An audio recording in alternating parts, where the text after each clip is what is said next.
Hi hello everyone. இன்னைக்கு நம்ம எக்ஸல்ல count functions வந்து எப்படி யூஸ் பண்றதுன்னு வந்து பார்க்கலாம். இப்போ ஃபர்ஸ்ட் வந்து கவுண்ட் என்ன பண்ணோம் அப்படின்னா, நமக்கு ஒரு பர்டிகுலர் ரேஞ்ச் இருக்கு இல்லையா, அந்த ரேஞ்சில் இருக்க நம்பர்ஸ் மட்டும் கவுண்ட் பண்ணி வந்து சொல்லும். இப்போ ஈக்குவல் டு கொடுத்துக்கிறேன், ஈக்குவல் டு கொடுத்து கவுண்ட் அப்படின்னு கொடுத்து எனக்கு இதில் இருக்க நம்பர்ஸை மட்டும் கவுண்ட் பண்ணி சொல்லு அப்படின்னு சொல்கிறேன். இப்போ என்ட்ரு கொடுத்தோம் அப்படின்னா நமக்கு எத்தனை வருது, 7 வருது. ஸோ நமக்கு கரெக்டானு செக் பண்ணலாம். 78 அப்படிங்கிறது ஒரு நம்பர். 1 2 3 4 5 6 7. ஸோ 7 நம்பர்ஸ் வந்து கவுண்ட் பண்ணி வந்து சொல்லிடுச்சு நமக்கு. கரெக்டா? இதில் 85 அப்படிங்கிறது என்னது அப்படின்னா வித்தின் டபுள் கொட்டேஷனுக்குள்ளே வந்திருக்கிறதுனால இது வந்து ஒரு டெக்ஸ்டாக தான் கன்சிடர் பண்ணிக்கிறோம். இது வந்து ஒரு நம்பர் கிடையாது. ஸோ கவுண்ட் ஃபங்க்ஷன் வந்து இது வந்து நெக்லெக்ட் பண்ணிடுச்சு. ஸோ நம்ம எப்போவுமே வித்தின் டபுள் கொட்டேஷனுக்குள்ள ஒரு நம்பரையோ ஏதாவது ஒரு சிம்பிள் எதை நம்ம இன்க்ளூட் பண்ணியிருந்தாலுமே அது ஒரு டெக்ஸ்ட் தான். அது வந்து நம்பர்ஸா வந்து கன்சிடர் பண்ணாது. ஓகேவா? அடுத்து என்னதுன்னா, இப்போ எனக்கு இப்படி ஒரு பர்ட்டிகுலர் ரேஞ்ச் இருக்கு. இந்த ரேஞ்சில் நான் சிம்பிள் கொடுத்தாலும் கவுண்ட் ஆகணும், நம்பர் கொடுத்தாலும் கவுண்ட் ஆகணும், டெக்ஸ்டா இருந்தாலும் கவுண்ட் ஆகணும் அப்படின்னா நான் என்ன பண்ணணும் அப்படின்னா கவுண்டே வந்து யூஸ் பண்ணிக்கணும். ஏன்னா இந்த கவுண்டே என்ன பண்ணும் அப்படின்னா பிளாங்க் செல்ஸை மட்டும் கவுண்ட் பண்ணாது. எக்ஸப்ட் பிளாங்க் செல்ஸ் இது வந்து எல்லாத்தையுமே கவுண்ட் பண்ணிக்கும். ஸோ இதை எப்படி யூஸ் பண்ணலாம்னா ஈக்குவல் டு கொடுத்துட்டு எப்பயும் போல கவுண்டே கொடுத்துட்டு நமக்கு எந்த ரேஞ்ச் வேணும்னு செலக்ட் பண்ணிக்கணும். இப்போ எனக்கு இந்த ரேஞ்சில் இருக்க எல்லாத்தையுமே கவுண்ட் பண்ணணும் அப்படின்னு கொடுத்து என்ட்ரு கொடுத்தோம் அப்படின்னா 9 வருது. இதில் வந்து ஒரே ஒரு பிளாங்க் செல்ஸ் மட்டும் இருக்குது. அதனால நான் அதை கவுண்ட் பண்ணாமல் டோட்டலாக கவுண்ட் பண்ணி சொல்லிடுச்சு. ஓகேவா? எனக்கு இப்போ இந்த பிளாங்க் செல்ஸ் மட்டும் எனக்கு எத்தனை இருக்குன்னு தெரியணும் அப்படின்னா நான் என்ன பண்ணணும், கவுண்ட் பிளாங்க் அப்படின்றத யூஸ் பண்ணணும். இது எப்படி யூஸ் பண்ணலாம், ஈக்குவல் டு கொடுத்துட்டு கவுண்ட் பிளாங்க் அப்படின்னு கொடுத்து ஓப்பன் ப்ராக்கெட் கொடுத்து எந்த ரேஞ்சில் இருக்க பிளாங்க் செல்ஸை மட்டும் கவுண்ட் பண்ணணும். இன்கேஸ் நான் டேட் ஜாயின்டு இதில் இருக்க பிளாங்க் செல்ஸை மட்டும் கவுண்ட் பண்ணணும்னா அதை மட்டும் செலக்ட் பண்ணிட்டு என்ட்ரு கொடுத்தேன்னா எனக்கு 2 பிளாங்க் செல்ஸ் இருக்கு. ஸோ அது மட்டும் கவுண்ட் பண்ணி சொல்லிடுச்சு. ஓகே, இப்போ எனக்கு ஒரு பர்டிகுலர் கண்டிஷன்ஸ் வந்துட்டு இருக்கு. அந்த கண்டிஷனை பேஸ் பண்ணி எத்தனை என்ட்ரி இருக்கு அப்படின்னு சொல்லி கவுண்ட் பண்ணி சொல்லணும். அப்போ நான் என்ன யூஸ் பண்ணணும் அப்படின்னா கவுண்ட் இஃப் வந்து யூஸ் பண்ணணும். ஸோ கவுண்ட் இஃப் எப்படி யூஸ் பண்ணலான்னு வந்து பார்க்கலாம். ஃபார் எக்ஸாம்பிளுக்கு இந்த அட்டண்டன்ஸில் எனக்கு எத்தனை பேர் ப்ரெசென்ட் ஆயிருக்காங்க அப்படின்னு மட்டும் எனக்கு தெரிஞ்சுக்கணும். அப்போ நான் என்ன பண்ணுவேன், ஈக்குவல் டு கொடுத்து கவுண்ட் இஃப்னு கொடுத்து என்னோட கண்டிஷனோட கிரைட்டீரியா ரேஞ்சு செலக்ட் பண்ணணும் ஃபர்ஸ்ட். கரெக்டா? இங்க ரேஞ்சுன்னு கேக்குதா? அப்ப அந்த ரேஞ்ச் எதுல இருக்கும், அட்டண்டன்ஸ்ல தானே இருக்கும். ஸோ அட்டண்டன்ஸை ஃபுல்லா அந்த ரேஞ்சை ஃபுல்லா செலக்ட் பண்ணிட்டு இந்த ரேஞ்சுக்குள்ள நம்மளோட கண்டிஷன் என்னது, என்ன கண்டிஷன், ப்ரெசென்ட்டை தான் நான் வந்து கால்குலேட் பண்ண போறோம். அப்போ ப்ரெசென்ட்னு கொடுத்து என்ட்ரு கொடுத்தோம்னா நமக்கு வந்து டோட்டல் 6 மெம்பர்ஸ் வந்து நமக்கு வந்து ப்ரெசென்ட் ஆயிருக்காங்க அப்படின்னு சொல்லி கவுண்ட் பண்ணி சொல்லிடுச்சு. ஸோ எனக்கு இந்த ப்ரெசென்ட் ஆனவங்களையே எத்தனை பேர் 70க்கு மேலே மார்க் எடுத்திருக்காங்க அப்படின்னு கால்குலேட் பண்ணி சொல்லணும். ஸோ நம்ம இப்போ இந்த இடத்துல 2 கண்டிஷன் யூஸ் பண்ணியிருக்கோம். ஃபர்ஸ்ட் கண்டிஷன் என்னது, ப்ரெசென்ட் ஆயிருக்கணும். செகண்ட் கண்டிஷன் என்னது, greater than or equal to 70 இருக்கணும். கரெக்டா?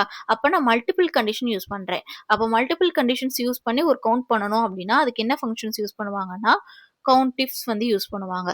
இதே எப்படி யூஸ் பண்ணலாம், ஈக்குவல் டு கொடுத்து கவுண்ட் இஃப்ஸ் கொடுத்துட்டு ஃபர்ஸ்ட் என்ன கேட்குது, கிரிட்டீரியா ரேஞ்ச் 1. ஃபர்ஸ்ட் கண்டிஷனோட கிரிட்டீரியா ரேஞ்ச் எங்க இருக்கு அப்படின்னு செலக்ட் பண்ணணும். என்னோட ஃபர்ஸ்ட் கண்டிஷனோட ரேஞ்ச் எங்க இருக்கும், அட்டண்டன்ஸ்ல இருக்கும். ஸோ அட்டண்டன்ஸை ஃபுல்லா செலக்ட் பண்ணிக்கிறேன். இதுல எனக்கு என்ன கண்டிஷனு, ப்ரெசென்ட்னு தான் கண்டிஷனு.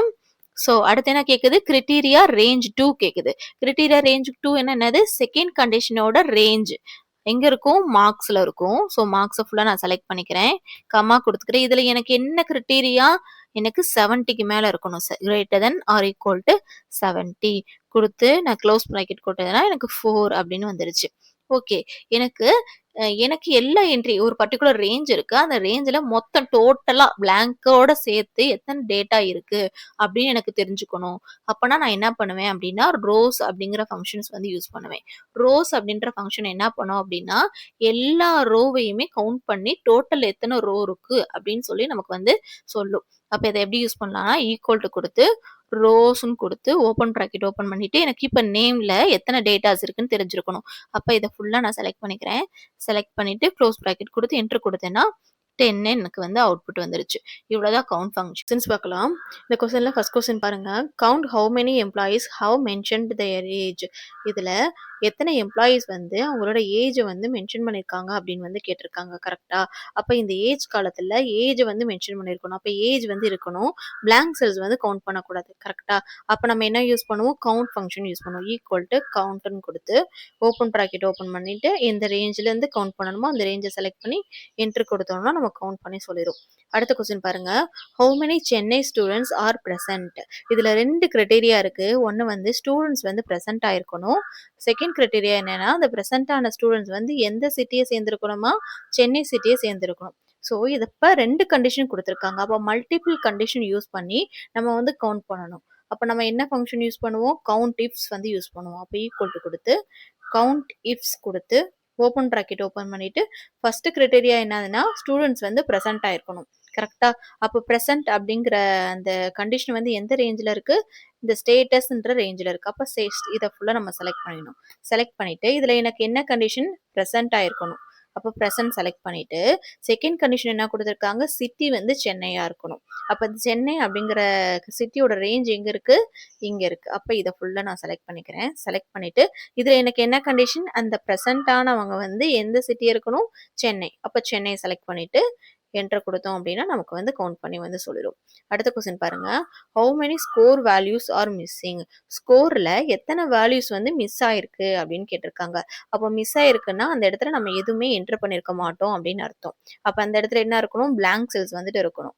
அப்ப பிளாங்க் செல்ஸ் எல்லாம் கவுண்ட் பண்ணணும்னா நம்ம என்ன ஃபங்க்ஷன்ஸ் வந்து யூஸ் பண்ணுவோம்? கவுண்ட் ஃபங்க்ஷன் வந்து யூஸ் பண்ணுவோம். அப்ப equal to count blank function வந்து யூஸ் பண்ணுவோம். அப்ப கவுண்ட் பிளாங்க் கொடுத்து ஓப்பன் ப்ராக்கெட் ஓப்பன் பண்ணிட்டு எந்த ரேஞ்சில் வேணும்? இந்த ரேஞ்சில் தானே எனக்கு வேணும். அதை ஃபுல்லாக செலக்ட் பண்ணிட்டு என்ட்ரு கொடுத்தோம்னா நமக்கு வந்து ஆன்சர் வந்து செலக்ட் கிடைச்சிருச்சு. ஓகேவா? இப்போ மீதி ஒரு 4 கொஸ்டின்ஸ் வந்துட்டு இருக்கு. இந்த கொஸ்டின்ஸை நீங்களா ட்ரை பண்ணி பாருங்க. ஏதாவது டவுட் இருந்தது அப்படின்னா கமெண்ட் செக்ஷன்ல சொல்லுங்க. நான் அதை எக்ஸ்பிளைன் பண்றேன்.